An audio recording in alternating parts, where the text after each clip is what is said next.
majority of women in this country, their pathway to employment is usually a minimum wage job, being a waitress.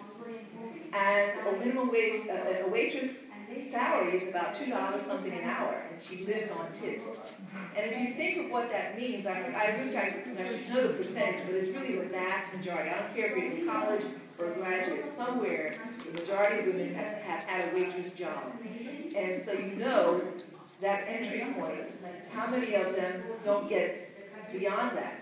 And also, the experience of that job really reflects the vast majority of the working class experience for women who are underpaid, overworked, subject to all kinds of abuse and discrimination in their workplace. And so you get to, imagine you have that experience as your first job, and you end up in a C-suite. You still carry some of that stuff with you. So when we talk about the gender gap and the disparity gaps, it's not just the wage and the salary gaps. It's the cultural norms of gender socialization that we still haven't cracked, whether it's here in the U.S., or Nigeria, or Afghanistan, or Japan. So these are the things that I think are the deeper underpinnings of the challenges we all face, no matter if you're doing education, economic security, workforce development, health.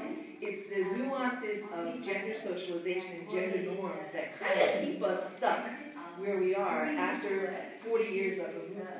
So my challenge to all of us here is to think about this in your own context of where you're working and what you're doing, where you are, and how that lens of gender is a factor in some of the structural barriers that you can't seem to crack through. And so it speaks to one of the reasons I think Gail invited me here is because the Women's Funding Network believes that collectively social change can happen more effectively and faster, we hope, with